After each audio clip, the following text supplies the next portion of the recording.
Balik tayo sa ating programa. Mga karadyo baktas, pag-uusapan naman natin ngayon ang nangyaring press briefing kaninang umaga mula sa palasyo o mula sa Malacanang sa pangunguna ni Madam Claire Castro, mga karadyo baktas. Dahil tinanong siya ng media. Si Madam Claire Castro ay tinanong ng media kung mayroon bang mensahe ang presidente tungkol sa kaarawan ngayon ni former President Rodrigo Roa Duterte. Ang sagot naman ni Madam Claire Castro ay nakarapat lang di umano na batiin siya ng happy birthday. Tapos siya na mismo nagsabi na dapat pangaraw ay sabay-sabay nilang kantahan si former President Rodrigo Roa Duterte.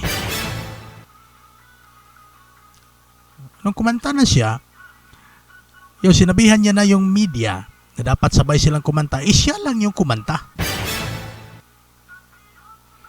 Nasense kasi ng media, o para bang nasense ng media na ano ba naman to si Madam Claire Castro, ututo.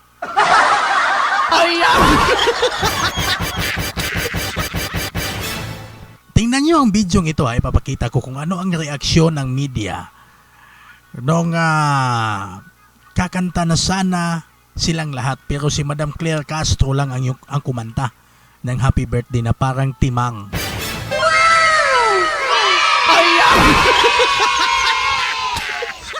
Pakinggan natin. Gusto niyong makita? Ito, pakinggan natin. Sana yun. Wala yung hinanda ko dito. Dito pala. Dito yun ay. Pakinggan nyo pakinggan nyo. Parang timang itong si Madam Claire Castro.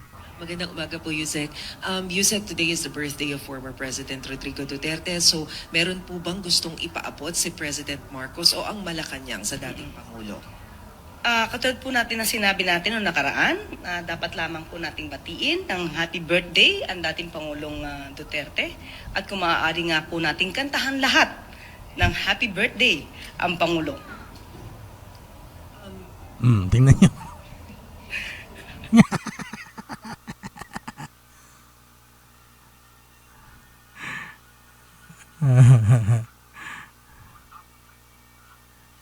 Tingnan nyo yung tingnan nyo yung pormahan.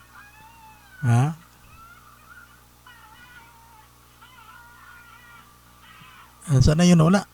Tingnan nyo yung pormahan, mga karadyo baktas.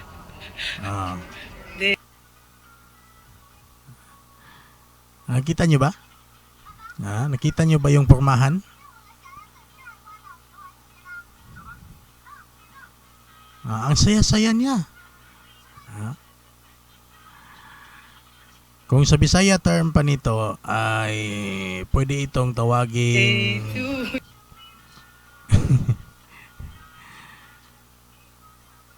then wala tuloy. Teka lang ibabalik natin yung dating niya.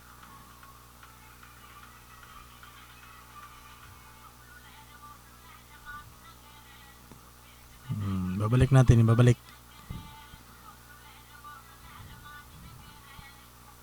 Ibabalik natin Maiksi lang. Happy birthday to you. Tingnan mo. Tingnan mo itong media. Tinawanan yung parang timang itong si Madam Claire Castro. Ayaw, di ma. Siya lang din yung tumawa sa kanyang mga And loko-loko. of course, we wish more years to come. We also wish good health, good fortune. Kailangan po niya yan.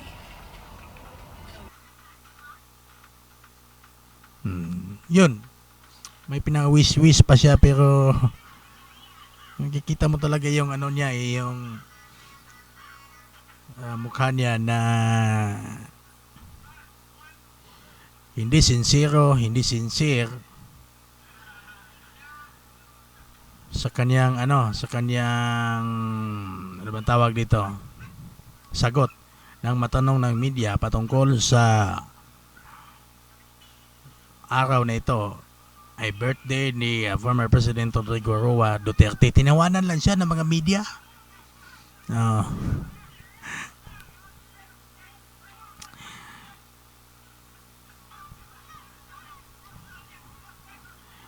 Mga kakadjubaktas, meron pa tayong ibang issue na ipapakita dito. Saan yun? Kita ko ito kanina eh. Maraming nagpaabot ng kanilang pagbati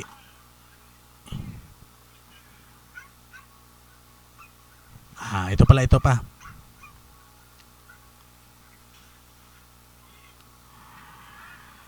May preparation din na inihanda ang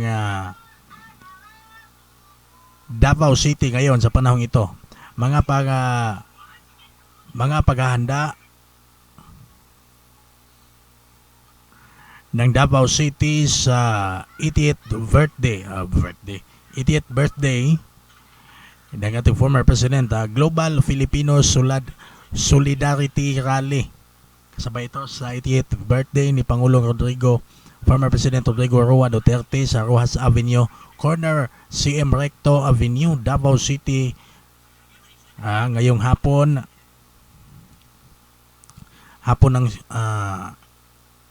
ngayong hapon, Marso 28. Makikita din dito mga kakadjubaktas ang mga malalaking cake na kanilang hinanda.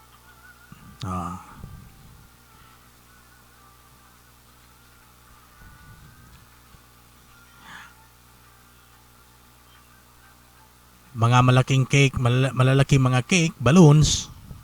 Sa Davao City naman ito. Sa 3 de Mayo, sa Davao del Sur,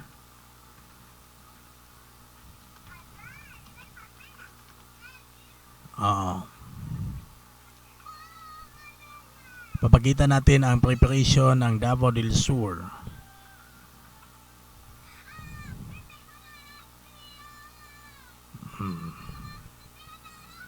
Wala pang update. Hindi lang sa Davao del Sur, hindi lang sa Davao City. Ika nga sa video ko kanina, ulitin ko, marami pa ang preparation. Marami pa ang naghahanda sa panahong ito. Pinaghandaan nila talaga itong birthday ng ating former President Rodrigo Roa Duterte.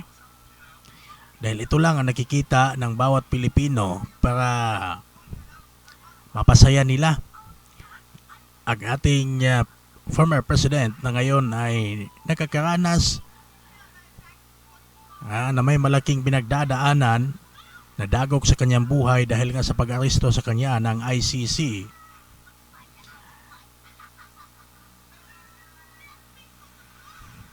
Nakagagawan din ng administration ngayon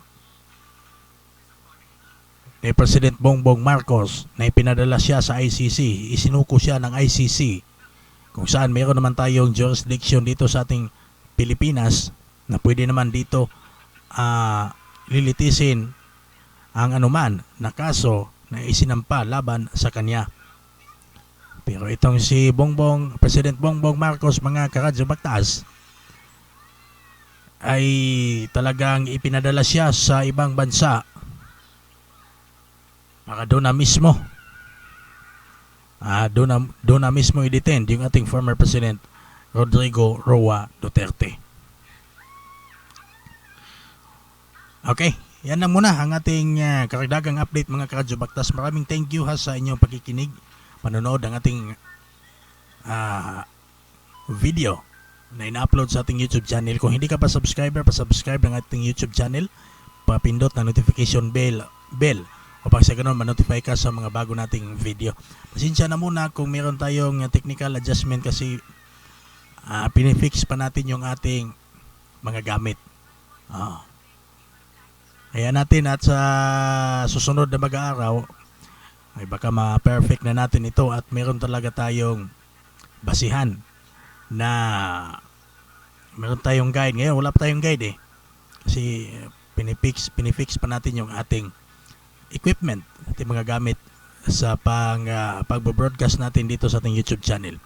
Maraming salamat once again sa inyong lahat mga karadyo baktas. Solid DDS.